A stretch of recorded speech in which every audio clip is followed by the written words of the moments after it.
Ada gak?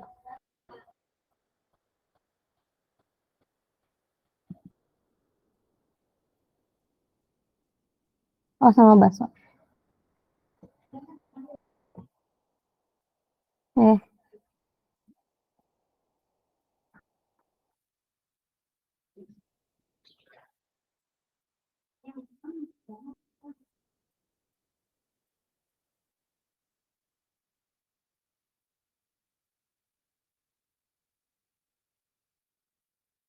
Boleh ya langsung dibacain aja dari hadisnya.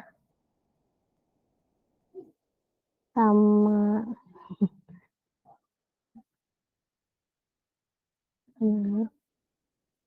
yang adanya.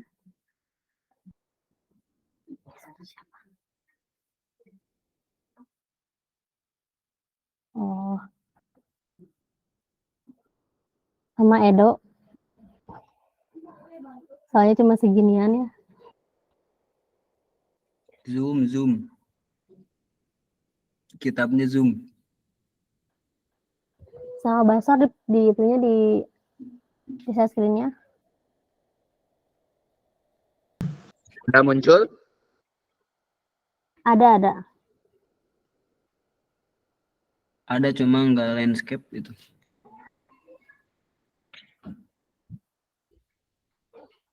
Itu masih potret. Diperbesar aja. Sama manual.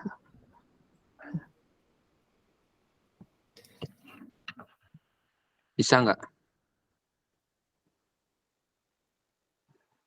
Nggak bisa, Bos. Oh. Ini Ana lewat laptop loh. Ini pakai laptop share.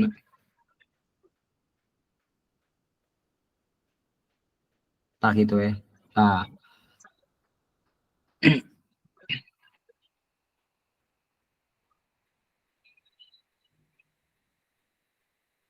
Yang mana?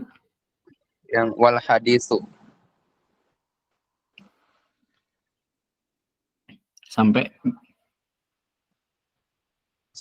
gimana MC? Ya udah. Wal haditsu waqa'a jawaban an su'alin kama fi al-muwatta. Anna Aba Hurairah qala ja'a rajulun wa fi musnadi Ahmad man buniya madlaj wa inda Tabarani ismuhu Abdullahi ila Rasulillah sallallahu alaihi wasallam faqala ya Rasulullah inna narkabul bahra wa nahmalu ma'anal qalil minal ma'i fa in tawadda'na bihi atashna afana tawadda' bihi wa fi lafdin Abi Dawud bima'il bahri faqala sallallahu alaihi wasallam huwa tahuru ila akhir al-hadis. Gimana, baca dulu atau gimana MC? Terjemahin dulu aja. Dan terjemah lagi. Dan hadis ini adalah jawaban dari tentang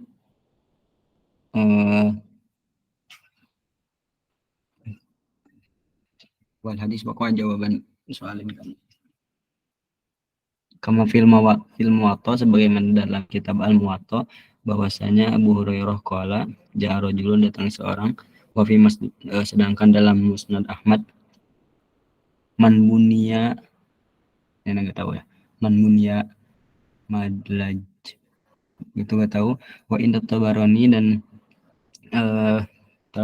Tabarani atau Broni namanya Abdullah ya Rasulullah SAW faqala wa ya Rasulullah, sesungguhnya kami narkabul bahra. Apa narkabul bahra?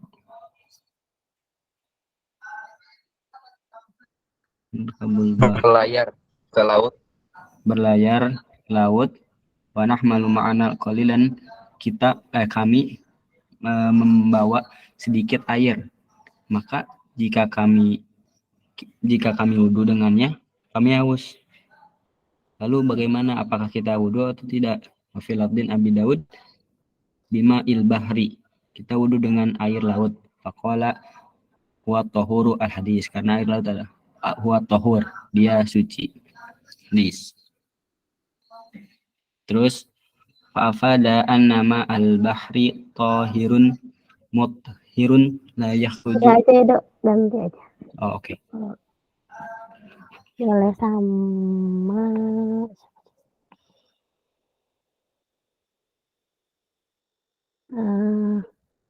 ada Fadia. Sama Fadia.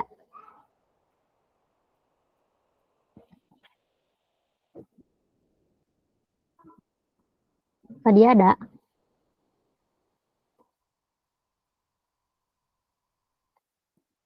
Oh, belum.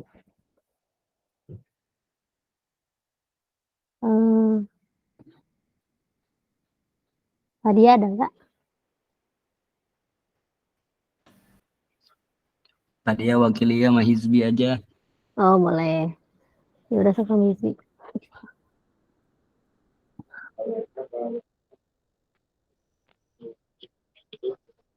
Salah. Fafada annama al-bahri tahirun madhurun la yakhruju anit tuhuriyati illa ma sayahti min takhsisihi bima idza tagayyarat ahadun awsafahu wa ajaba bihadza wa lam yakul na'am. Apa zikir? Apa ini? Ayo apa? Bi'illatihi wa hiya tuhuriyatul mutanahiyah bibabiha wa zadahu hukman am yas'al anhu wa huwa halun maytatuhu. Qala Ibnul Arabiyyu wa zalika min muhasinil fatawa an yaji'a bil jawabi bi aktarin mimma sa'ala anhu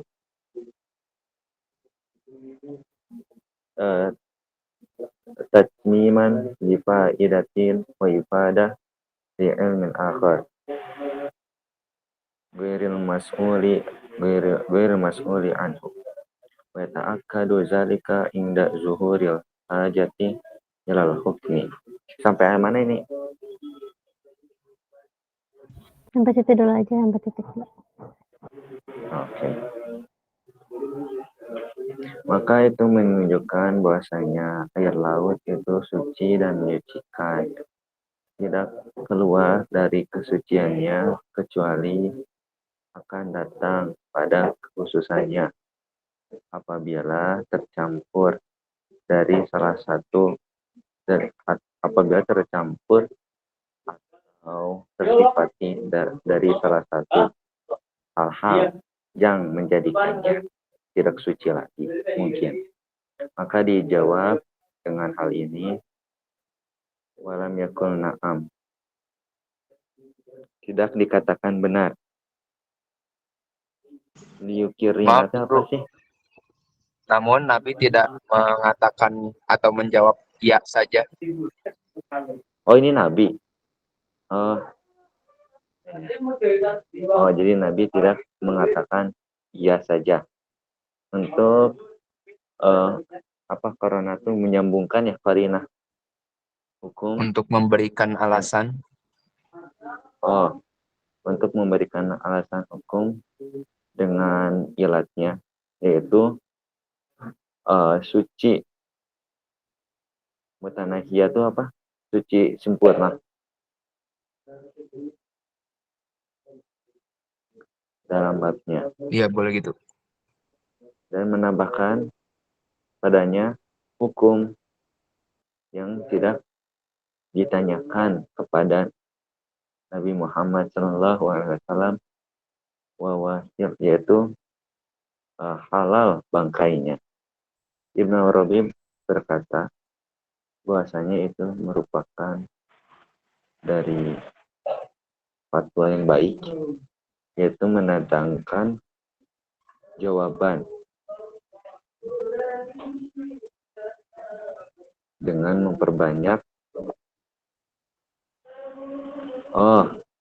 biaksarinya masalah anhu. Jadi itu termasuk dari sebaik-baiknya fatwa, yaitu mendatangkan jawaban yang banyak dibanding hal yang dipertanyakan kepadanya sebagai penyempurna untuk faidah dan untuk menunjukkan kepada ilmu yang lain selain hal yang ditanyakan kepada Nabi Muhammad SAW. Dan Nabi Muhammad SAW mentakkid atau menguatkan hal tersebut ketika adanya hajat kepada suatu hukum. Udah ya, terus sana.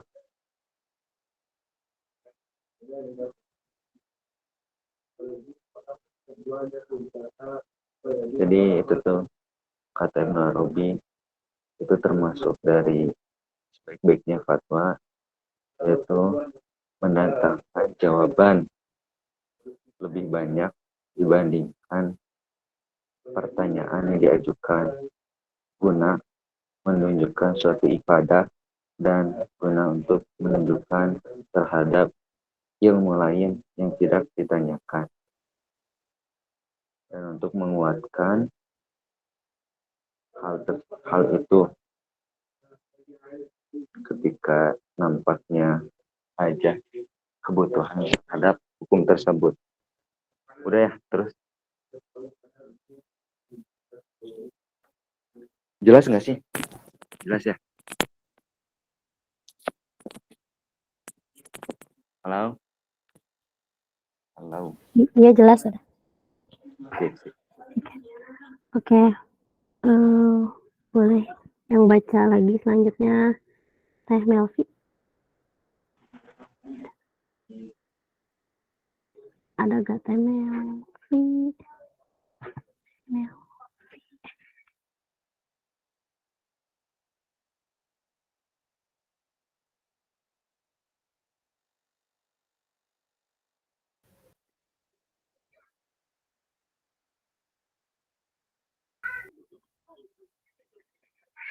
Satu lagi aja Teh Melvi ada? Gak ada.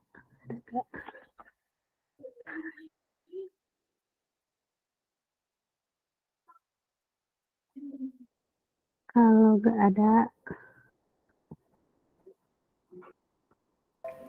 Rifki. oh ya boleh. Boleh Rifki. Mas Kia. Ada. Astagfirullah, baru masuk.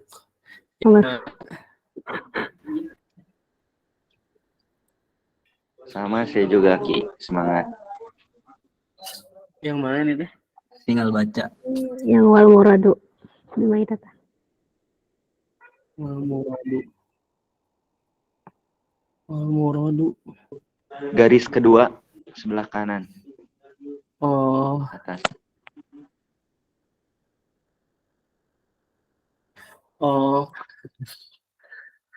Aduh. Wal muradu bi mai hadisnya mana itu di luar. Wal muradu bi mayyitatuhu ma mata fihi min dawabihi mimma la ya'ishu illa fihi akhrajahul arba'ah wa banu abi syaibah. Langsung terjemah. Baca dulu aja. Wa Abu Bakar Abdullah bin Muhammad bin Abi Syaibah sahibul musnad wal musannifu huwa min syuyukhish syaykhaini wa Abi Dawud wa Bani Majah qala Dhahabi fi haqqihi al-hafiz al-adimun nadhiru as-sabatu an-nahri wa lafdhu lahu ay ibni Syaibah wa ghairuhu wa ghairihi mimman dzakara akhrajuhu bima'nahu wa ibnu Khuzaimah qala adz-Dzahabi al-Hafiz. Bentar, ada yang manggil.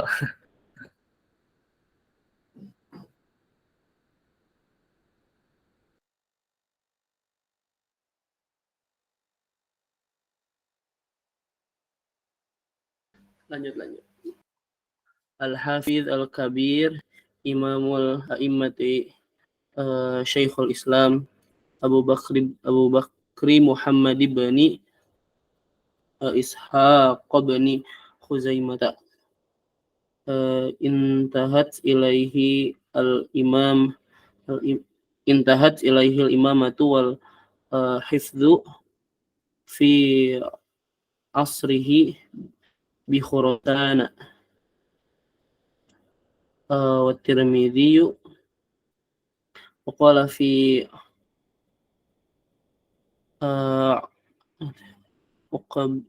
fi bin sardihi hadza hadisun hasanun sahihun wa sa'altu Muhammad bin Ismail al-Bukhari an hadzal hadis wa qala hadisun sahihun hadza lafdhuhu kama fi mukhtasaris sunani lil hafiz al-Manzuri.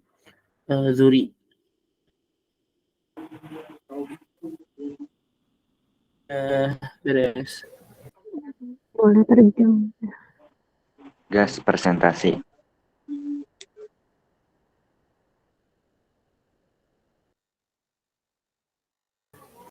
Boleh sama terjemahnya. Oh, itu terjemahan. Nanti ajarin ya yang bisa.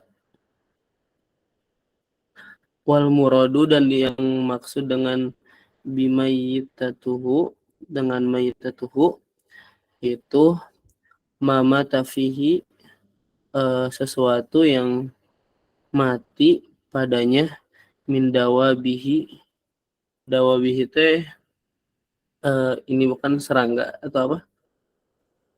Iya, serangga. Mimma dari apa la ya'ishu yang hidup, yang tidak hidup illa fihi kecuali padanya. Imam 4 mengeluarkan hadisnya dan Ibnu Abi Syaibah. Dia merupakan Abu Bakar Abdullah bin Muhammad bin Abi Syaibah, pemilik kitab Al-Musnad dan Al-Musannaf. Dia merupakan bagian dari syuyukh-syuyukh syekh dan Abi Dawud dan juga Ibnu Majah. Imam Az-Zahabi berkata fi haqqihi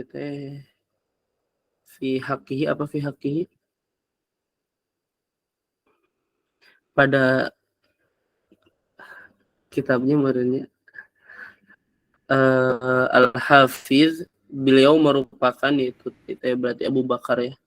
Beliau merupakan Al-Hafiz Al-Adim teh Al-Hafiz Al-Adim, bentar. Cari dulu. Al-Adim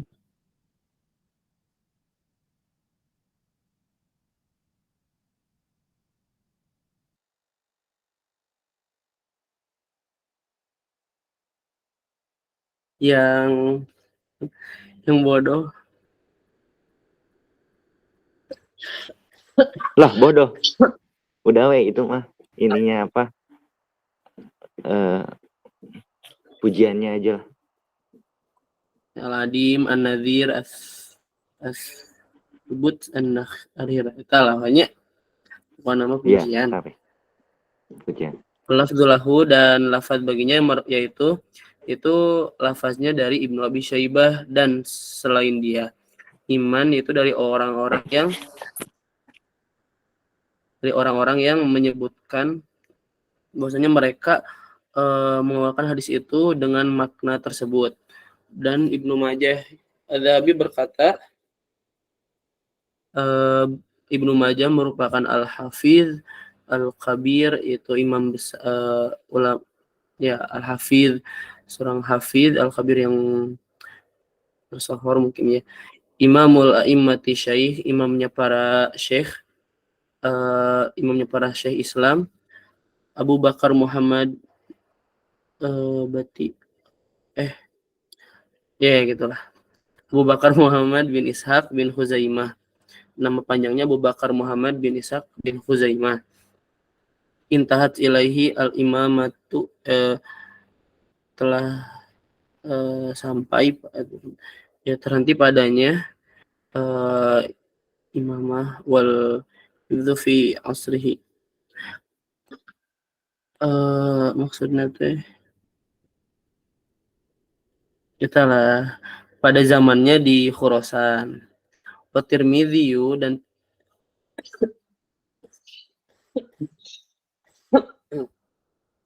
dan Imam Tirmizi waqala fi, dan beliau berkata pada itu teuing itu naon, hadza hadisun hasanun sahihun, hadis ini hasan dan sahih. Wa sa'altu, dan aku bertanya kepada Muhammad bin Ismail al-Bukhari, itu Imam Bukhari, mengenai hadis tersebut. Faqala, maka beliau menjawab, hadis ini sahih. Ini merupakan lafaz sebagaimana yang ada pada Mukhtasar As-Sunan milik karya Al-Hafidz Al-Manzuri. Ya. Oke, terima kasih yang telah membacakannya.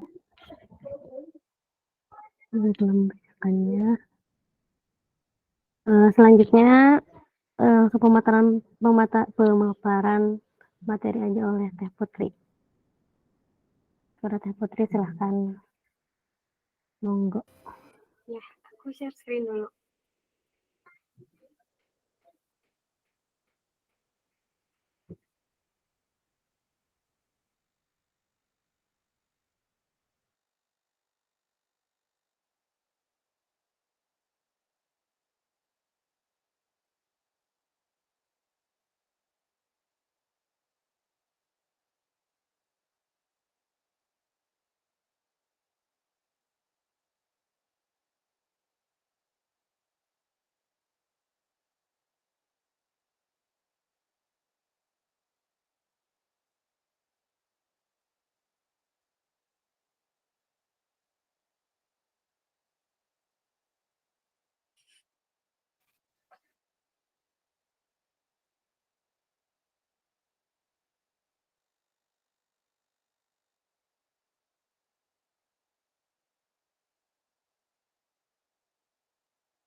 Ada nggak? Layar putih atau di aku aja?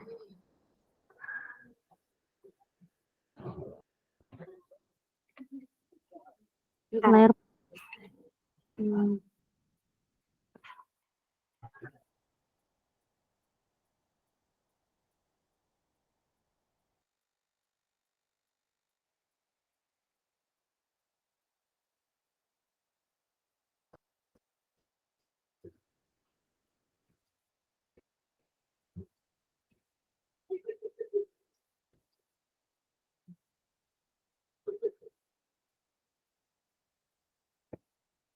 Ada nggak?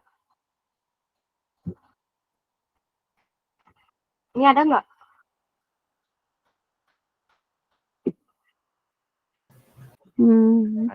Ada. Ya. Bismillahirrahmanirrahim.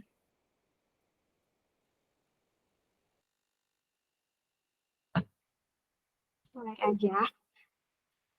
Materi minggu ini tentang macam-macam air dan hukum penggunaannya. Nah, ada dalilnya di Al-Quran tentang air ini di Quran surat Al-Furqan ayat 48.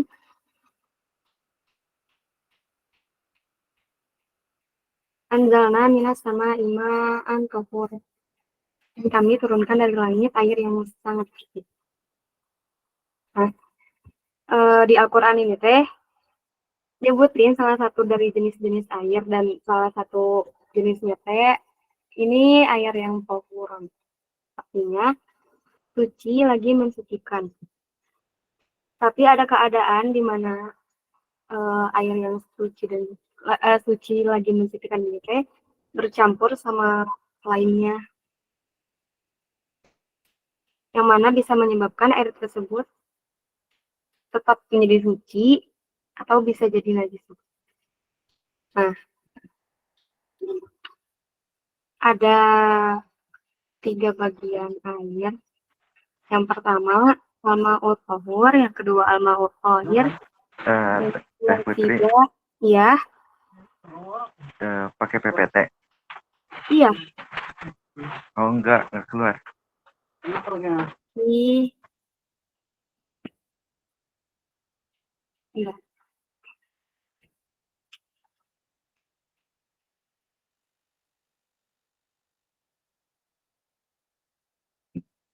Jangan keluar juga.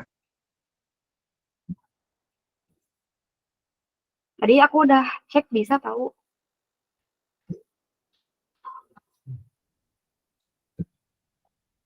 Mari kita coba lagi.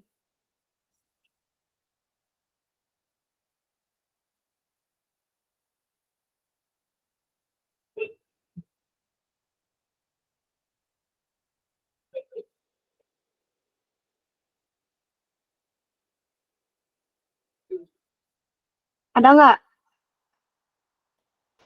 Ini halaman mukanya ini mah Ada tapi layar kita ada. Ada ya? Layar antum ada. Ada. Enggak, ini sekarang ada ya? enggak. Enggak. Ih, Atau aku coba bantu aja.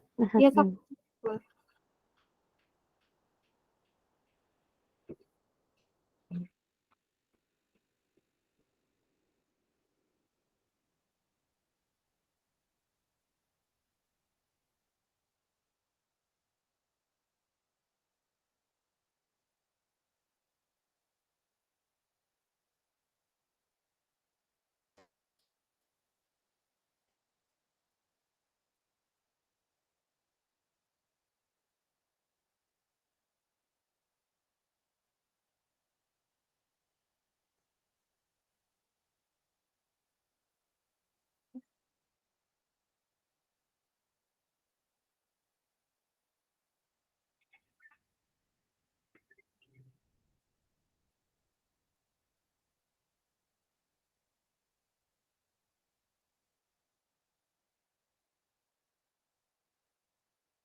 Maaf Kak, susah juga ya.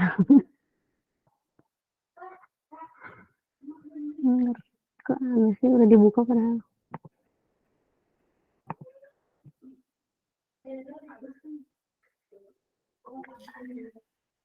Share screen-nya yang jendela aja. Jangan yang seluruh layar.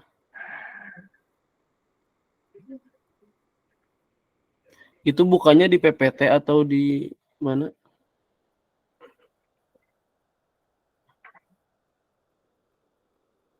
Nah, udah tuh.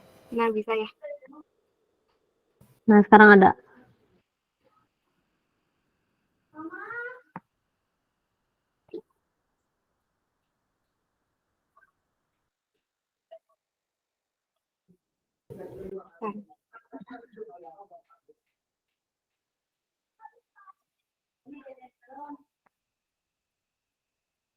Nah, loading.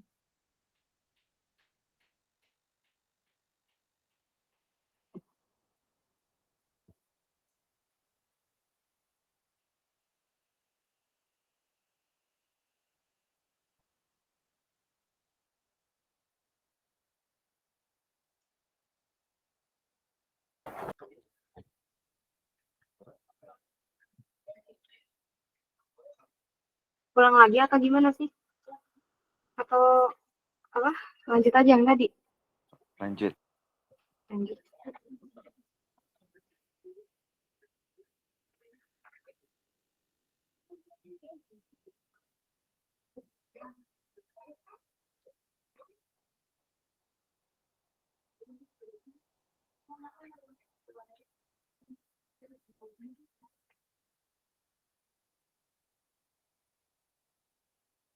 Nah, ada tiga kan alma utohur, alma utohir sama alma najisu.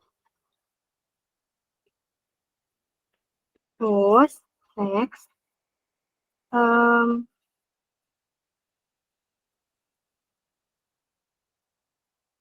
alma utohur ini artinya air yang suci lagi mensucikan, yaitu air yang suci pada zatnya dan bisa mensucikan yang lainnya. Contohnya kayak gambar pertama air hujan, gambar kedua air laut, yang ketiga air sungai, empat air sumur. Nah, air yang suci dan bisa mensucikan ini bisa digunakan dalam beribadah seperti berwudu, mandi wajib, terus digunakan juga buat ngilangin najis, juga bisa digunakan buat kehidupan sehari-hari kayak minum, terus masak. Terus yang kedua, al-ma'ut thahir. Nah, itu air yang suci tapi tidak mensucikan. Jadi air ini tuh udah berubah warnanya, rasanya, atau aromanya karena bercampur sama sesuatu yang lain kayak teh, kopi, ini jamu. Kan apa ya, teh, kopi sama jamu teh bukan hal yang najis nih, tapi udah bercampur. Nah, terus air ini adalah air yang suci pada zatnya, tapi nggak bisa mensucikan yang lainnya gitu. Terus hukum air ini yang udah tercampur zatnya bisa digunakan untuk kehidupan sehari-hari kayak makan, minum, tapi nggak bisa kalau digunain buat peribadahan kayak berwudu atau mandi junub, karena air ini yang udah bercampur ini tidak bisa menghilangkan najis. Yang ketiga, ada al-ma'un najis. Nah, ini tuh air yang pokoknya seluruhnya tuh najis. Udah berubah warnanya, rasanya atau aromanya karena bercampur dengan yang najis. Hukum air ini haram untuk beribadah, tapi haram buat beribadah. Nih contohnya gitu air kencing sama darah haid atau enggak kayak apalah yang haram-haram.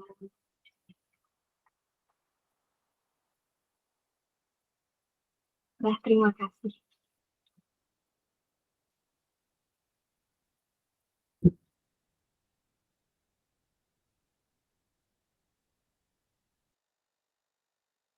Aku kembaliin lagi ke MC. Insya Allah. Materinya sangat singkat ya, namun ya mungkin bagi teman-teman ada yang mau bertanya atau menambahkan atau ya bertanya atau ingin menambahkan yang lainnya, mangga dipersilahkan.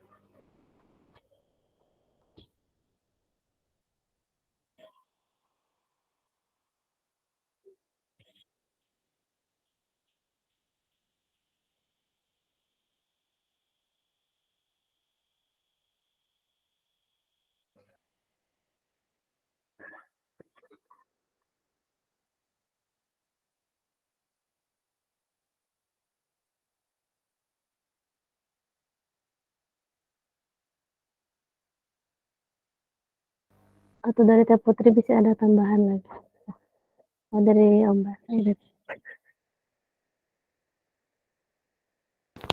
Oh, dari Abasar, silahkan.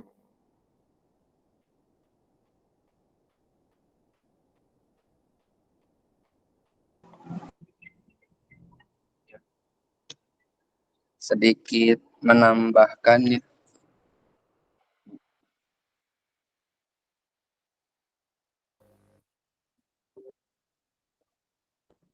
Iya, mangga.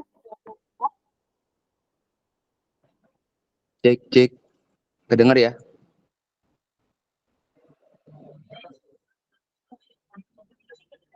Kelihatan nggak?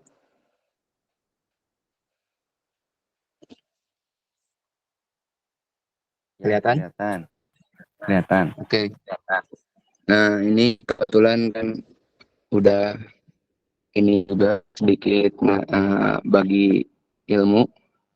Kalau Ana ini ngebahas di Mukhtasar Abi Syuja atau lebih dikenal di matan Goyah Takrib. Jadi sebagaimana yang disinggung sama Teh Putri tadi tentang air jadi 3 ya. Benar dibagi jadi 3. Yang pertama tohir, suci. Yang kedua mutohir, mensucikan. Yang ketiga najis. Nah, apa bedanya sama pembagian yang ada di sini? Kalau pembagian di sini lebih diperinci lagi. Kalau tohir itu masuk ke air mutlak yang pertama. Yang kedua masuk ke musyammas juga. Jadi dia itu tohir, masih tetap suci. Tapi apakah musyammas itu mutohir?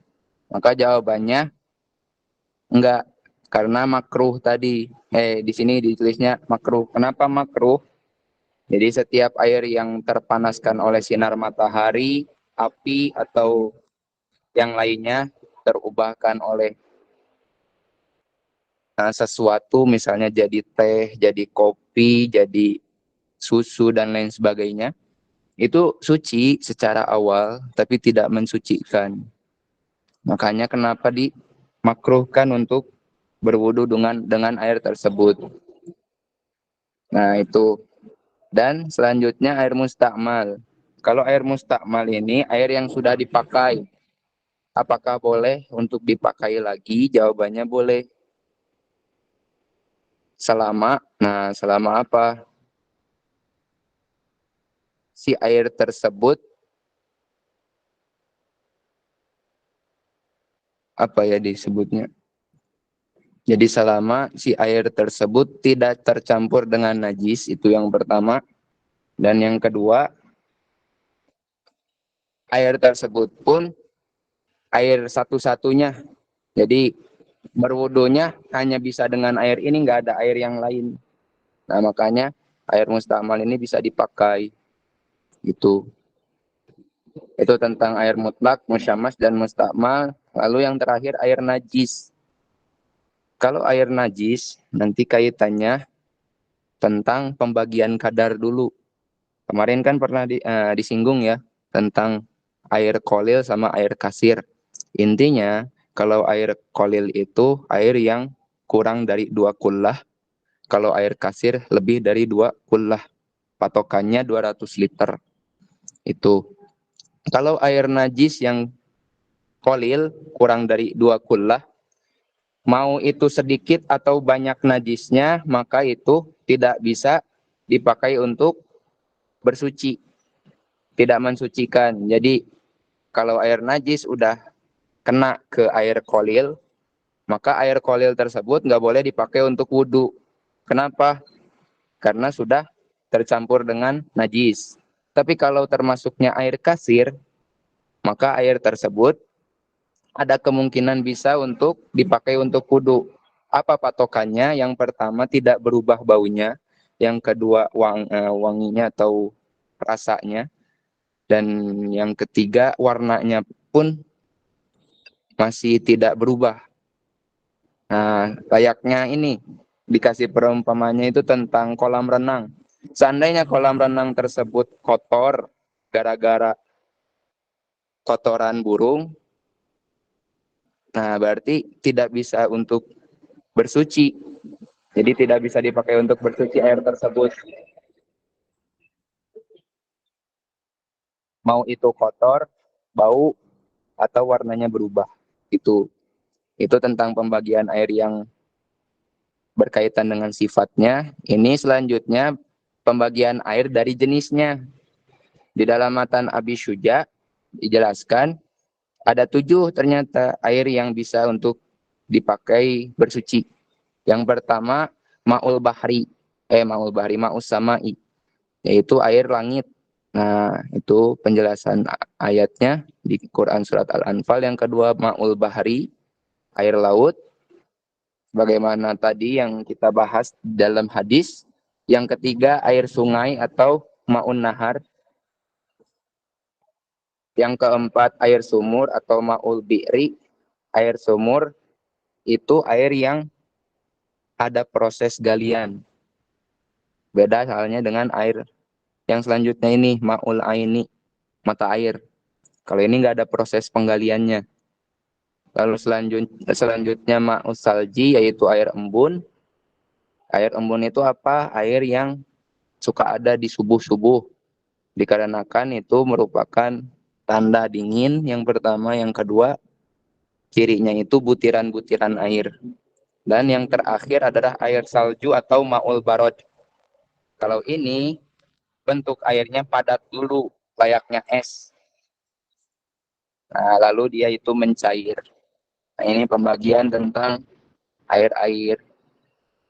Itu dari anak Syukron.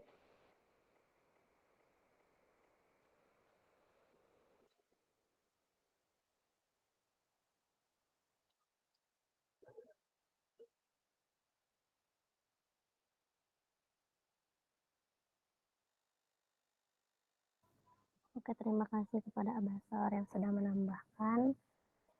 Oh, selanjutnya ada Redo, boleh?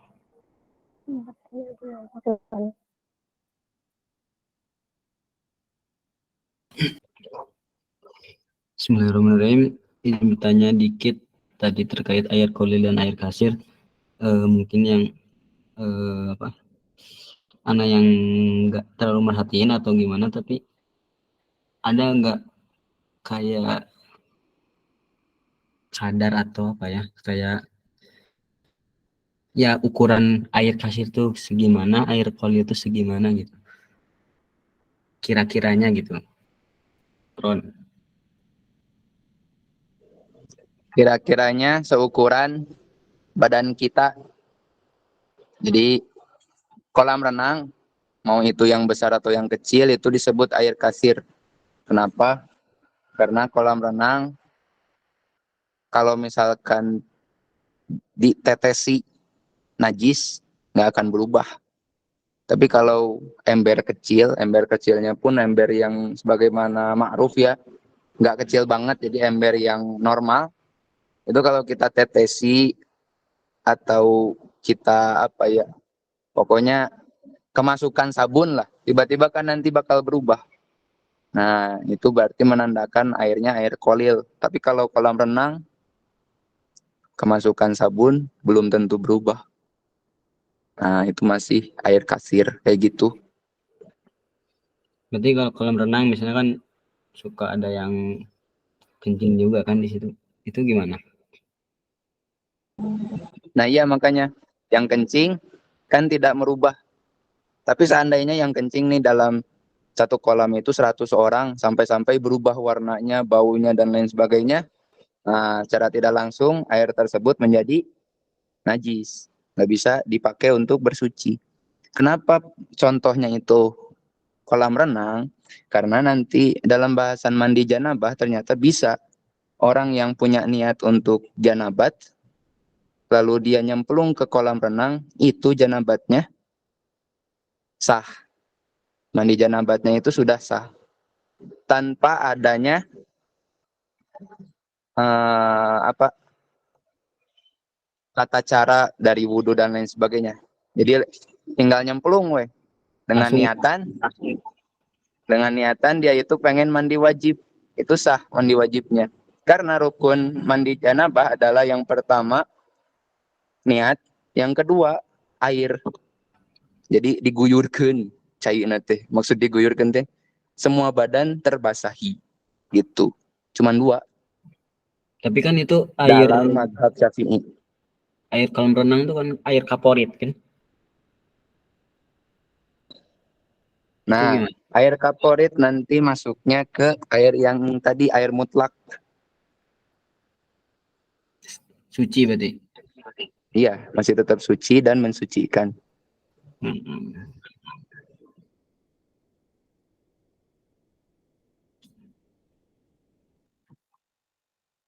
Izin bertanya kali lagi, itu ada pemateri atau siapa yang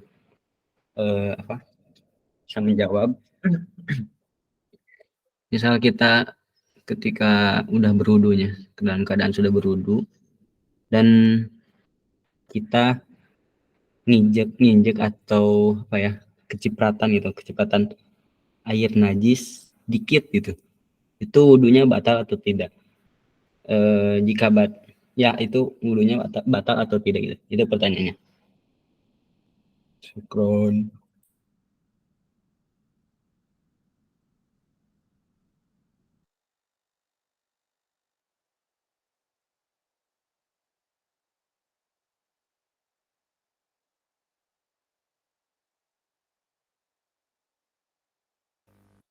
Dibersihin aja gitu.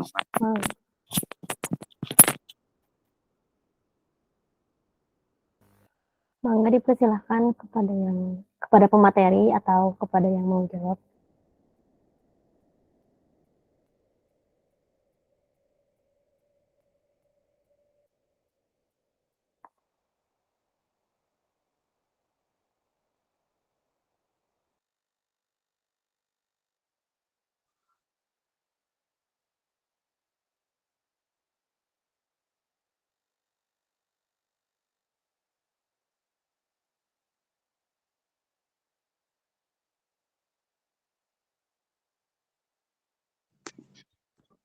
Ada. Nah, kalau untuk kecipratan itu, kalau di madhab Syafi'i itu ma'fu. Jadi diampuni. Kenapa? Karena tidak sengaja. Patokan dalilnya yang ayat 286 Al-Baqarah. Inna sina au akhto'na. Khotok di situ kesalahan yang tidak diketahui, tidak disengaja. Sebutannya ma'fu. Tapi bukan menjadi tatabu'ur rukhos ya. Tatabu'ur rukhos itu kalau bahasa yang lainnya tuh kayak tasahul. Jadi ya udah di ma'fuma semena-mena weh, enggak gitu juga. Ada yang namanya rukhsah, ada tatabu'ur rukhos kan. Kalau tatabu'ur rukhos dia ngadalilan amal sanes mengamalkan dalil. Makanya tetap harus was-was terkait najis mah. Meskipun itu kecipratan dan lain sebagainya. Tapi itu makfu ketika kita tidak sengaja terkena atau terciprat najis tersebut.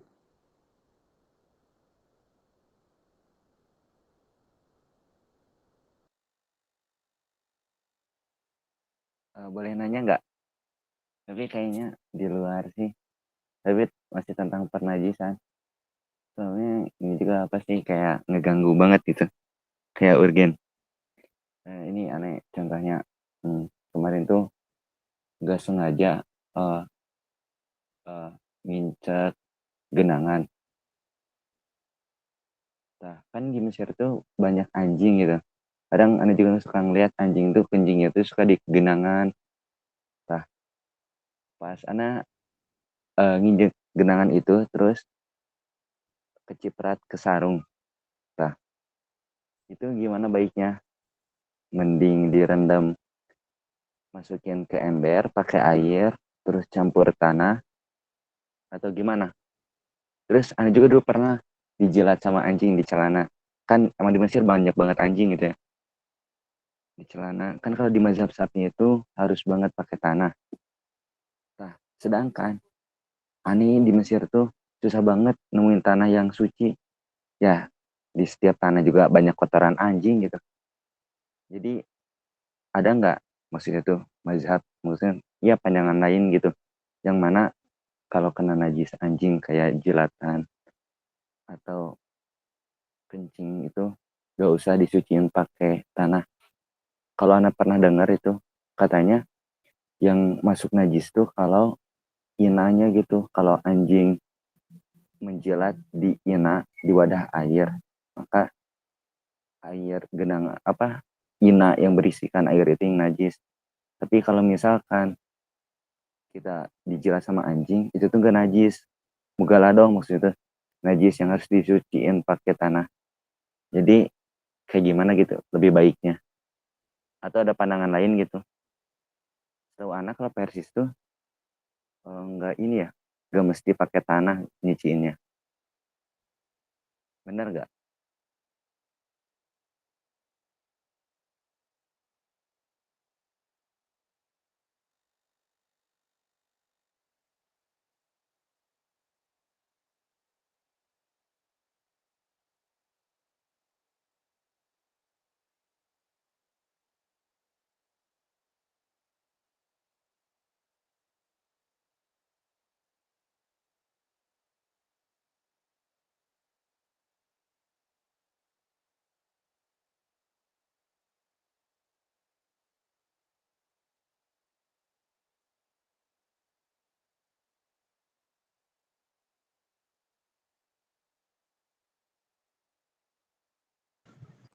Oke, izin jawab lagi sedikit ya. Kalau perkara tentang anjing, sebenarnya pembersihannya dengan 7 kali dengan tanah itu, atau ya benar, dengan tanah itu adalah cara dimana untuk membersihkan najis ainnya. Jadi najis ain itu maksudnya secara fisik berubah bau, warna, dan rasa. Nah, kalau udah hilang nih 3 sifat yang tadi, itu tidak sampai 7 kali pun boleh. Gitu. Semisal nih dijilat. Contoh dijilat. Ya, Pakaian kita, apakah si pakaian tersebut ketika kita cuci tidak berubah najis ainnya? Kalau ternyata berubah najis ainnya, maka jawabannya cukup dengan dicuci tersebut tanpa adanya dibersihkan dengan tanah. Tapi beda halnya dengan bejana. Kalau bejana itu sudah ada dalilnya kan, dalil jelasnya. ya. Itu harus melalui proses tanah tadi. lalu Iya, dengan tanah. air di akhirnya. Ya. Oh, iya. Nah, Oh, makanya berarti kalau diaplikasikannya dalam pakaian kita gimana? Maka jawabannya yaitu tidak dengan tanah 7 kali pun tidak apa-apa selama najis airnya itu bisa terhilangkan. oh ya. Gitu yang anak tangkap dari soal tadi.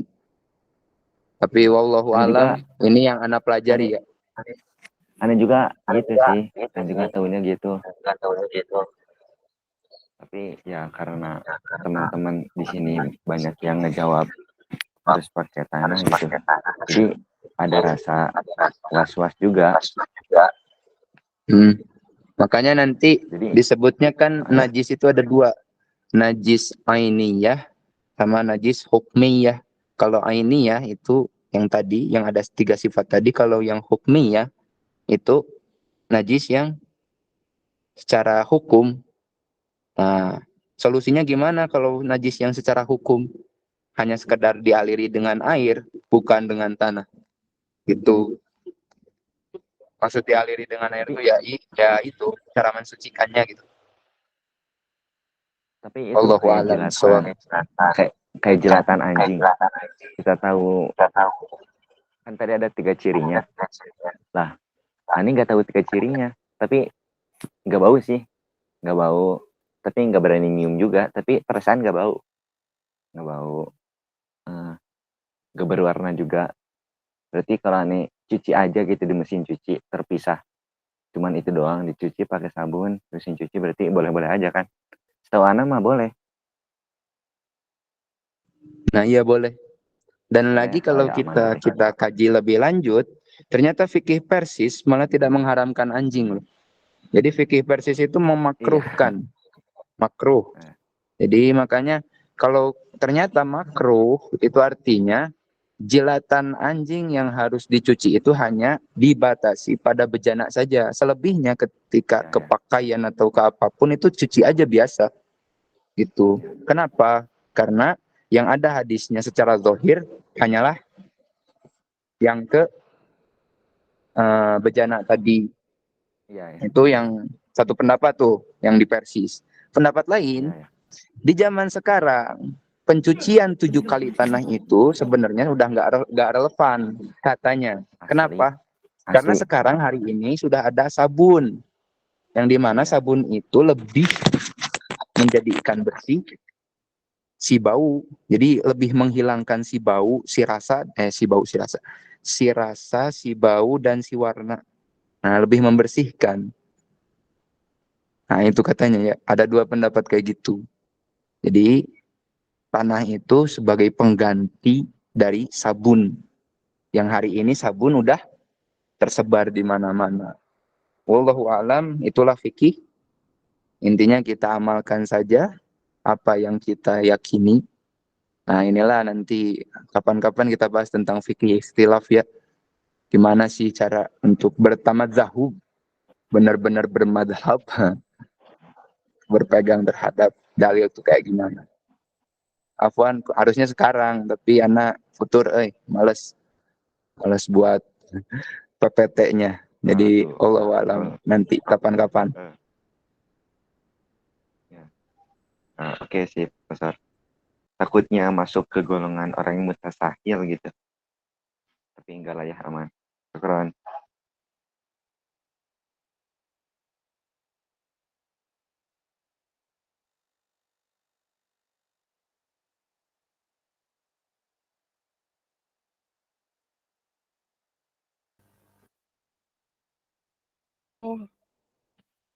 Masih ada yang mau menambahkan atau bertanya? Kalau nggak ada, kita ke berikutnya. Masih ada nggak?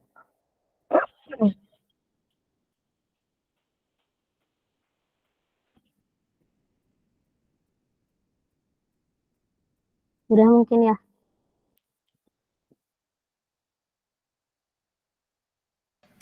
Nah, lanjut.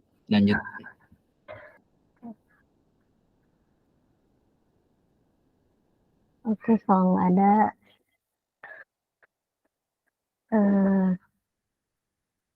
ditutup aja mungkin ya. Sebelum ditutup. Terus sesi foto atau sesi perlu ditutup. Selanjutnya